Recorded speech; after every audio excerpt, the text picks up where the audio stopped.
भोले बाके बिहारी लाल की जय।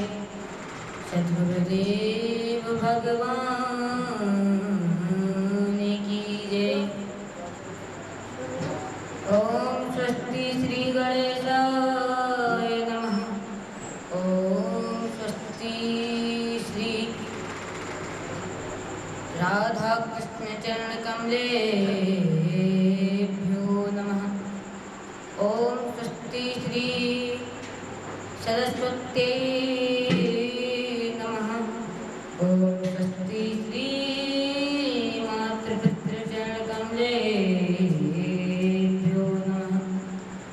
ओम स्वस्ति श्री गुरुदेवताभ्यो नमः। लंबोदरं परं सुंदरमेकिदन्तं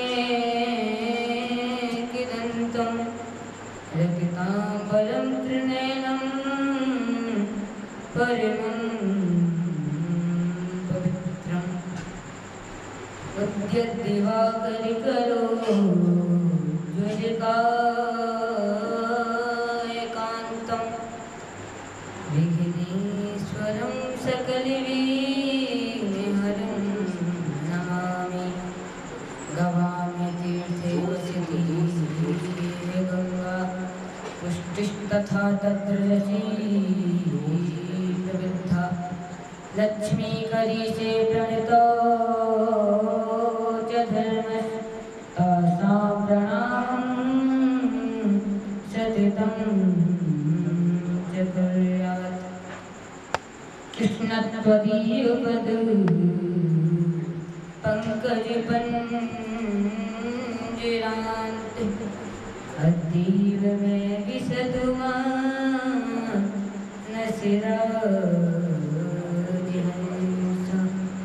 प्राणप्रयाण समये कफवात पित्ते कंठावरोधनिविदो स्मरणं कुतस्ते। सिया राम में सब जग जानी कलहंतना में जो जग पानी। हरे राम राम राम हरे हरे हरे कृष्ण कृष्ण कृष्ण हरे हरे। परंपरा पर अखिलेश्वर आकारण करुणा वर्णालय भक्ति वांछा कल्पतरु पीतांबरधारी श्री माके बिहारी लाल जी के चरणों में इस दास का बारंबार प्रणाम। परम आराध्य लाडली विश्वानंदिनी किशोरी श्री राधा रानी जी के चरणों में इस दास का बारंबार प्रणाम। परम पूज्य मुझे अंधकार से प्रकाश की ओर ले जाने वाले परम पूज्य सद्गुरुदेव भगवान के चरणों में इस दास का बारंबार प्रणाम। और आसपास के गांव व शहर से पधारे बड़े बुजुर्ग पिता व दादा एवं माता नरसिंह के चरित्रों को चरितार्थ करने वाली मातृशक्ति, इन सभी को मेरा प्रेम भरा जय जय श्री राधे। जय जय श्री राधे। जय जय श्री राधे श्याम। आइए भक्तों, आज की मंगलमय कथा में प्रवेश करते हैं।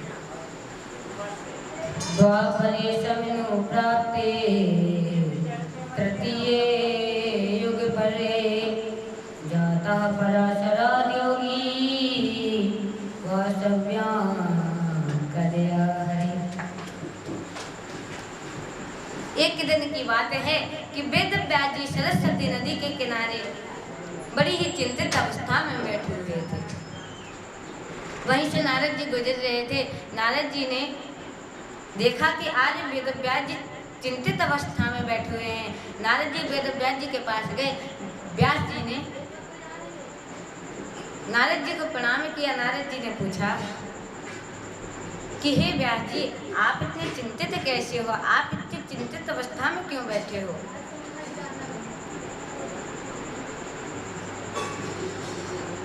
वेदव्यास जी ने कहा कि हे नारद जी, आप हमारी चिंता का निवारण कीजिए। हमारी चिंता का कारण यह है कि हमने 4 वेद लिखे, हमने 6 शास्त्र लिखे, हमने 17 पुराण भी लिखे, परंतु अभी मेरे मन में शांति नहीं है, अभी मेरे मन में चैन नहीं है, अभी भी मेरा मन बेचैन है। भक्तों, आपको बताएं कि आज आदमी के गले में चैन है, परंतु तो भी आदमी बेचैन है। आदमी के घर में कार्य है, परंतु तो भी आदमी बेकार है। आज वेद व्यास जी कहते हैं कि मेरे मन में शांति नहीं है। नारद जी ने कहा कि आपने 4 वेद लिखे, 6 शास्त्र लिखे, 17 पुराण लिखे, परंतु क्या आपने मेरे गोविंद की कथा लिखी है? नारद जी ने कहा कि क्या आपने मेरे गोविंद की कथा लिखी है?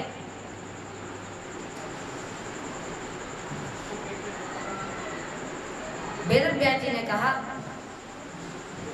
नहीं। नारद जी ने कहा आपका मन अभी भी अशांत है। देखो मेरा मन कितना शांत रहता है। वेद व्यास जी ने पूछा कि आपका मन इतना शांत कैसे है? नारद जी ने कहा कि मैं आपको अपना पूर्व जन्म सुनाता हूँ कि मैं अपने पूर्व जन्म में एक दासी का पुत्र था। वह दासी कोई आम दासी नहीं थी, वह संतों की सेवा करती, भक्तों की सेवा करती। एक दिन मैं गाय चराने गया और जब गाय चरा के वापस आया तब मैंने अपनी माँ से कहा कि आप संतों की सेवा क्यों करते हैं, भक्तों की सेवा क्यों करते हैं, इनकी सेवा में क्या रखा है? माता ने तभी मुझको फटकार लगा दी और कहा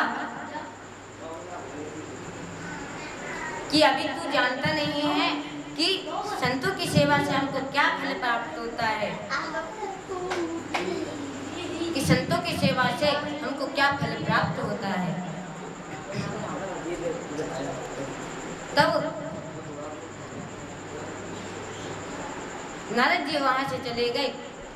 रोज की तरह एक दिन नारद जी गाय चराने के लिए गए थे, परंतु उनको रास्ते में भूख लगी। आपको बताएं कि जिस गांव में नारद जी रहते थे उस गांव में, उस ग्राम में संत चतुर्मास मनाने के लिए आए थे। नारद जी रास्ते में जा रहे थे, उनको भूख लगी। आगे जाके देखा कि उन्हीं संतों का आश्रम है जो संत हमारे यहाँ चतुर्मास मनाने के लिए आए हैं। नारद जी को बहुत जोर से भूख लगी थी। नारद जी वहाँ पास में गए, जाके देखा कि वहाँ संतों की जूठी पत्तल डली हुई है। नारद जी वहाँ पास में गए। नारद जी ने एक ग्रास बनाया और एक एक दाने बीनी बीनी कर उस ग्रास को भरा और जैसे ही पाया वैसे ही संतों के प्रति जो उनके हृदय में घृणा थी वह नष्ट हो गई। जब उन्होंने वो ग्रास पाया तभी संतों ने देख लिया। संतों ने कहा पुत्र एक और एक ग्रास पाओ। नारद जी ने एक ग्रास और पाया। वैसे संतों के प्रति उनके हृदय में प्रेम जागृत हो गया। अब तो वो संतों के बिना रह भी नहीं पाते महाराज।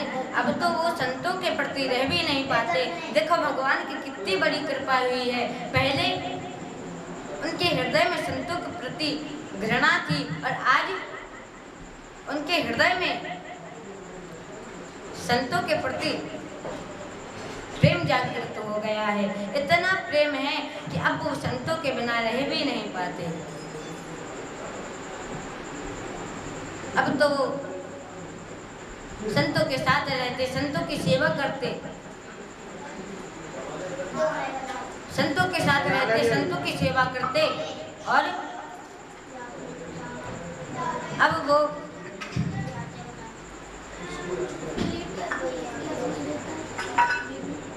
संतों के साथ रहते, संतों की सेवा करते। और महाराज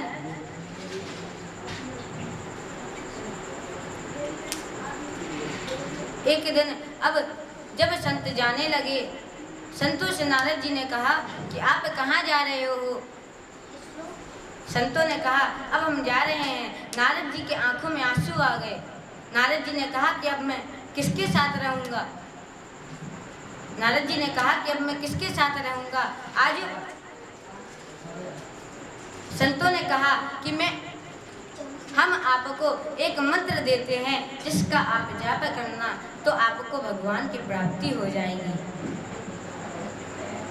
वह भक्तों कौन सा मंत्र है? अगर हम भी उस मंत्र का जाप करेंगे तो हमको भी भगवान की प्राप्ति अवश्य होगी। वह मंत्र कौन सा है? नमो भगवते तुभ्यं वासुदेवाय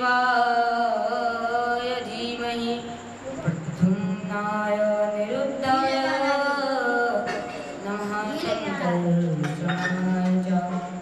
यह मंत्र संतों ने नारद जी को दिया। अब संत चले गए। नारद जी 24 घंटे इस मंत्र का जाप करते। अब तो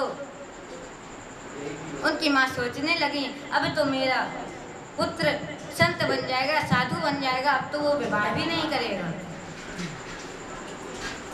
अब तो मेरा पुत्र संत बन जाएगा, अब तो वो विवाह भी नहीं करेगा। महाराज